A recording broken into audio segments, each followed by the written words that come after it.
Otutuoma ehihioma ona kachifo. Welcome to the Climate Action Figures podcast. My name is Amara Uneli, and I am so happy to be a guest here today.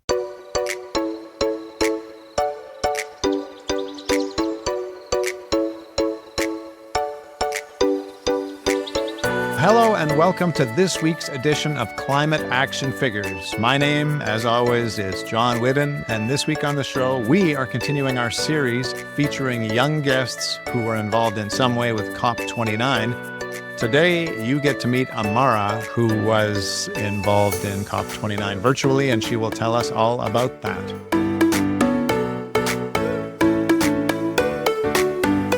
But first, this week's QuickFix, which comes from two of our guests last season, Sophia and her grandmother Bertha from Quebec. And they made a list of quick fixes together and shared this with us about travel. We walk or cycle if possible. We use the smallest vehicle we can. We organize errands to make one trip. We travel together when possible. And we turn off the engine when parked. So thank you very much to you, Bertha and Sophia, for sharing those, and welcome, Amara. Hello, everyone. That quick fix was quite interesting, especially because we started doing that a long time ago in Lagos after fuel became a very scarce commodity, but it has been great, not only just saving our time, but also communicating and connecting with others under that shared goal of sustainability. Excited to be here, excited to see what we talk about today. Well, it's wonderful to have you here. And since we're on that topic about, you said Lagos in Nigeria, correct? And you are a student there, is that right? It looks like you're in a classroom in the background. Yeah, I'm dialing in from my school. Do you want to just tell us about that? What kind of school it is and what kind of education you're taking? I'm right now in the IB program at Green Springs School. It's a 2-year program, right? Filling in with the American curriculum. But I study a lot of things surrounding my interests, which relates to public policy, international development, and of course, climate advocacy and environmental science. Figuring out how we can, heal the world and make it a better place, but just help out wherever we can. Lofty goals, to be sure. And now you're in your final year of high school, is that right? Yes, I'm a senior in high school in the American system, but I'm my last year in IB. Now, Amara, you were in on drafting policy, and so you attended COP29 in Baku virtually because of your school commitments there. Do you want to tell us a bit about that involvement? Well, although I had anticipated going there, physical circumstances around, I wasn't able to go. But despite that, I was able to really support all my different colleagues and membership cohorts on ground. I'm a part of a few fellowships and just groups like the YOUNGO and the Shoka groups that were really active during COP29. So we all worked together to draft our global youth statement and really worked a lot on what we, the youth, wanted to advocate for and really push forward at this edition of COP. So that was a great experience, not only beforehand, but during, with all the different virtual events and different campaigns that went on. And also now, post-COP, we're still figuring out and getting our bearings after the conference to see how we can really push for whatever happened to still continue striving for our goals. So yeah, I was pretty active even though I was here in Lagos. We'll get to some of those specific groups in just a moment. But before we do, in your mind, what was the most important thing for COP29 to address? Honestly, to me, I do understand that people have different priorities, especially when you pertain like where you're coming from. You like mentions current climate like crises and all of that. But I do definitely think a really important key is climate education and climate resilience, like how to build back after any climate disaster that happens all over the world now, not just in Lagos with our flood, but we're seeing happen in the US, in the Virgin Islands, and just all over the world. So just that support for local communities to really resist and also rebuild to ensure that they have climate resilience if things do come. And then that component of climate education, ensuring that we are, building the next generation of climate advocates who create those solutions that we need so that cycle can continue. And do you feel that some of those were successfully addressed at COP29? There were pledges made, which was a success if you look at it from an optimistic point of view.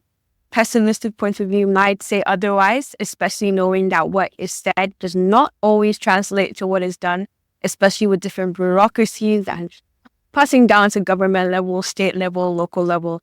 like the effects or impacts can feel a bit watered down. But I do know that we have a lot of useful energy. So hopefully we can keep on pushing for and like really holding them accountable to what they have said they were going to do.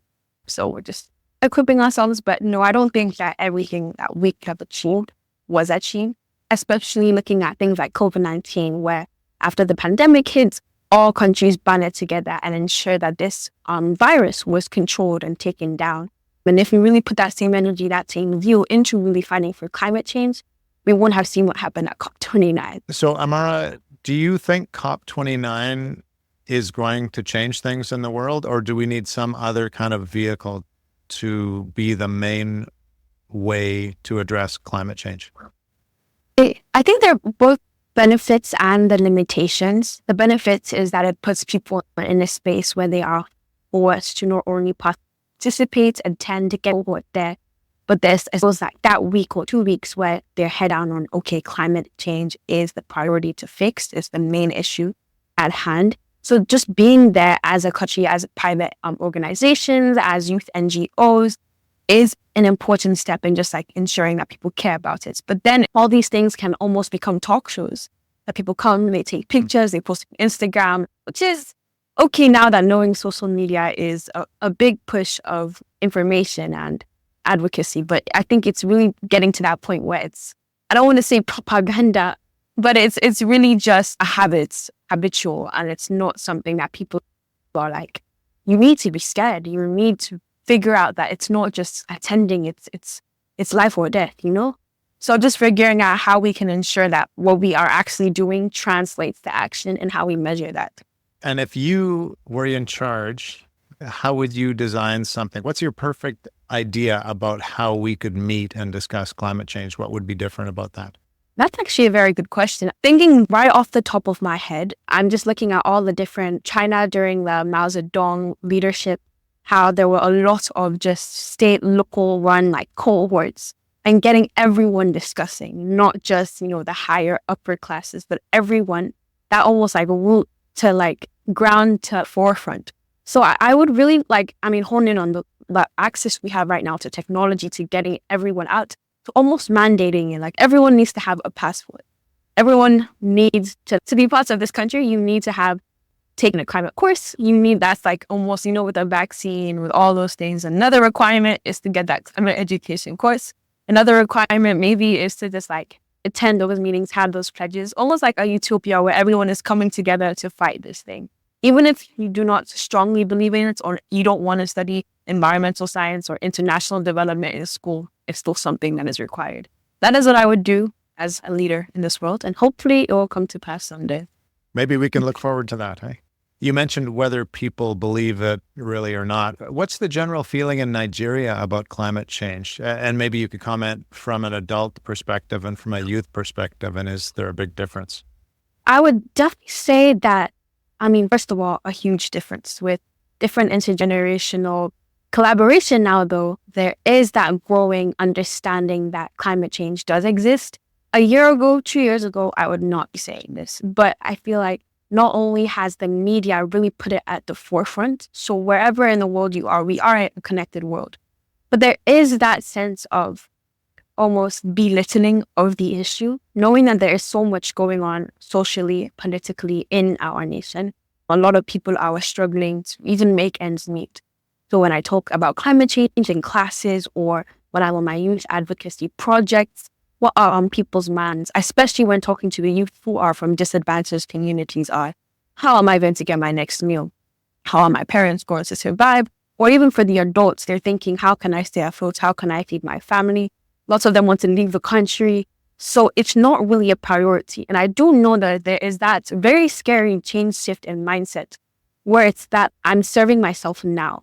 Like I need to ensure that I can live now. Why am I thinking about 100 years from now, what is going to happen? And even like all over the world, even in the Western world, with a lot of change in mindset, is that thing of like now. So I think that there is that sense of there was an urgency, and there is an urgency when you firsthand experience climate change and are aware of it. But there is still that lack of climate education. So the people who really experience the West, the farmers, the fishermen, everyone who lives in the East or in like areas that depend on agriculture, they don't know that it is really climate change. They just know it's bad weather. So there's those two components of a lack of climate education and lack of prioritization, which is both sad, but I understand where they're coming from because I know that I have a privilege of good education, so I can talk about climate change and want to solve it. But people don't even have the chance to start thinking about something that doesn't affect them now. They need to eat. You're clearly very motivated in this regard. What inspired you to become so involved with this movement? The motivation has definitely grown over time. In the beginning, my home was flooded like when I was, I think, 12, 13, and we had to move out. And it was during quarantine, and I was very frustrated. And I didn't understand what was going on, and I felt like almost vulnerable. I didn't know that it was climate change. I didn't really care about it. But then I started hearing a lot. My parents are still in the agriculture industry. And so all the smallholder farmers that they were working with, they were talking about loss of yield, loss of profit. And I could see the wear that it was having on them. And just knowing that it does not only affect how pretty the world is, like with no forest. Because in Lagos, if you look back 40 years ago, we were full lush green forest. We have amazing biodiverse land, really great weather conditions. But now it's a city. I grew up in a concrete jungle and I didn't really have access to spaces. But then when I travel abroad, I would see this stark difference. I love nature. So those three components just came together. My want for more nature. And then my parents, just like the effect that it had on my family in both like emotional and like tangible ways. And I just, tried to be proactive and just started doing my thing. And here I am today. Now, as you've become more involved, there are several groups you are connected with now. One is YOUNGO, you've mentioned. That's kind of a connection between you and our previous two guests. Do you want to just tell us a little bit about YOUNGO?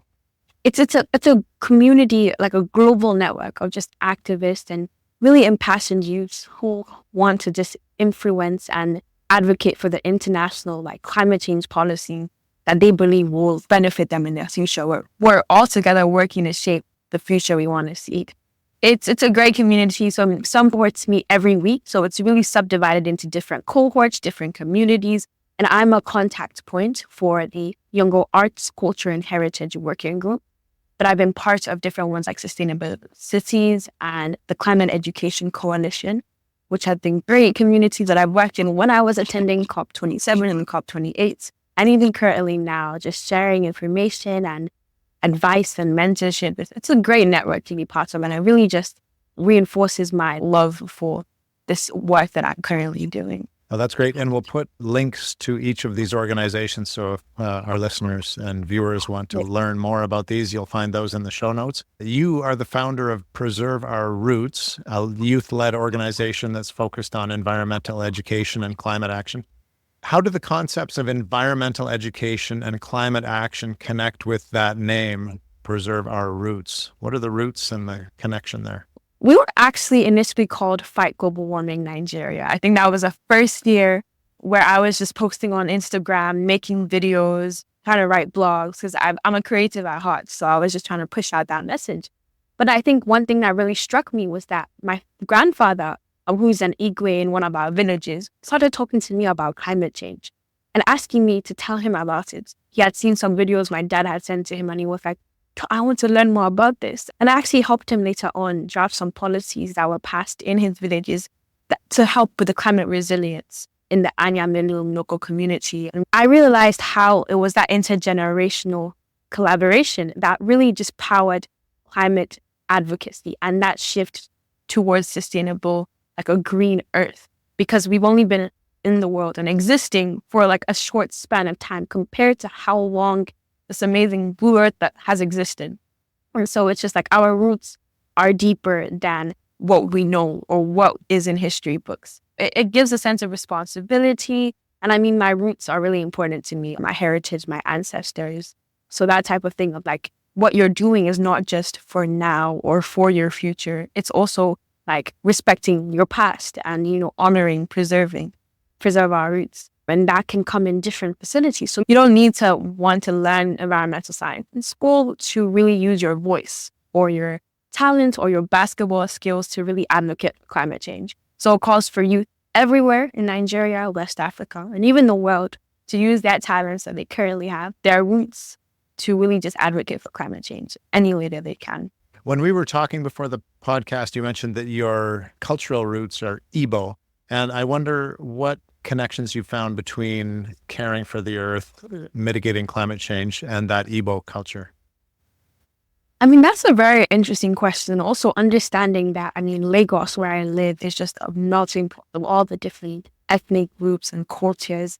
And I think one thing that not only like connects my advocacy work to my roots and my culture, but connects all the different ethnic groups in Nigeria is that fact of sacredness and respect and honor that I was talking about before. 70 to 90% of our population are really just employed by that agrarian society, that sector.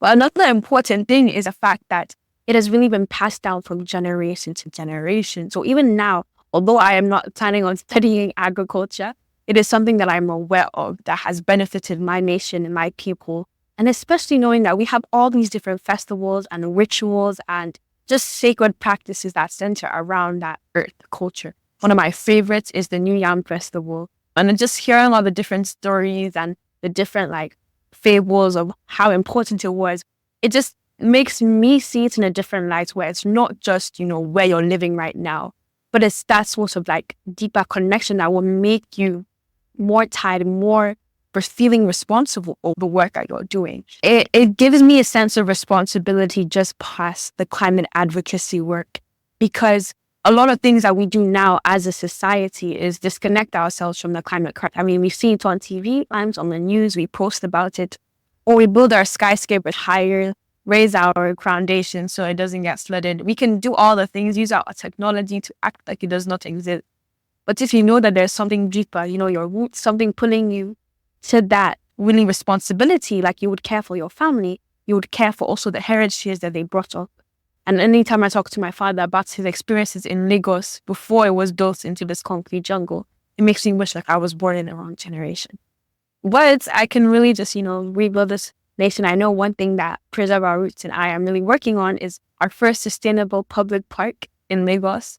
So hopefully that would be able to start, creating the future we want to see. That's something that really pulls me, is that like I need to preserve what my ancestors really built their lives on.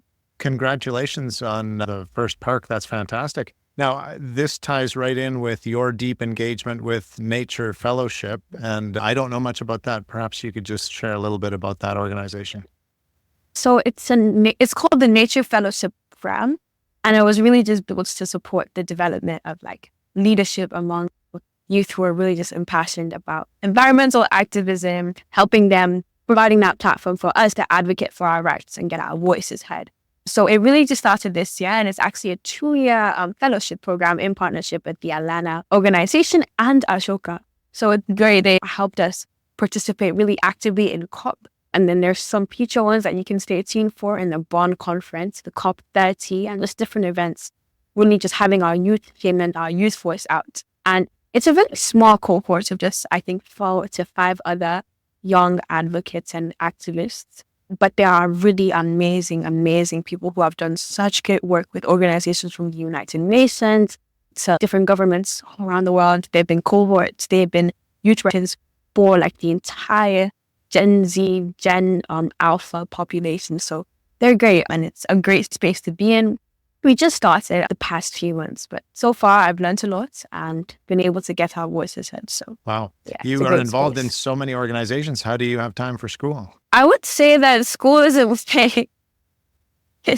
So I love learning, but I love the school of life more. There's this one quote. I read this book called Weapons of Mass Instruction. My godmother recommended it to me, but I never want to let my education get in the way of my learning.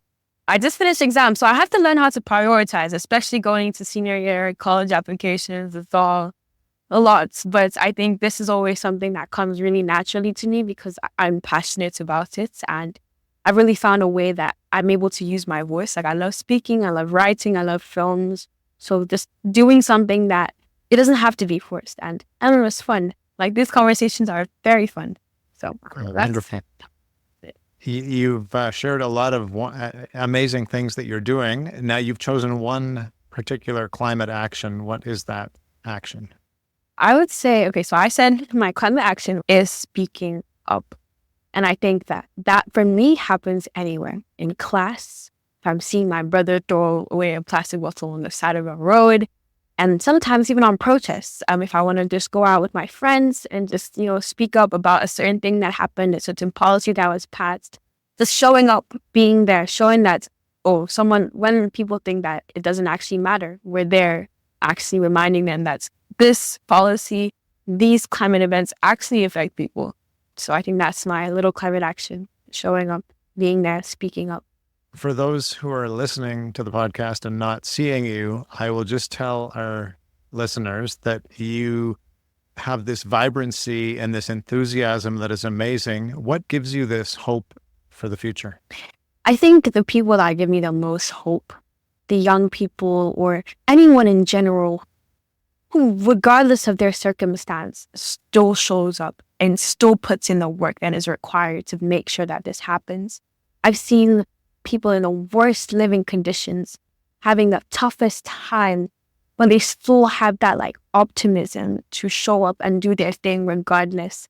If you see how there's so much innovation in human nature, and I've seen people who are standing on the road, or market women, or fishermen, just different community, even young kids who sell food on the road, just the way that they use what they are given, the resources that they have to create something that's worth as much as gold.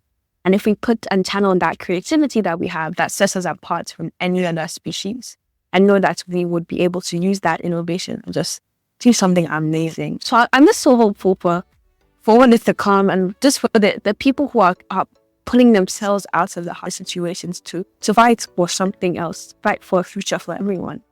And I don't know, they give me a lot of hope.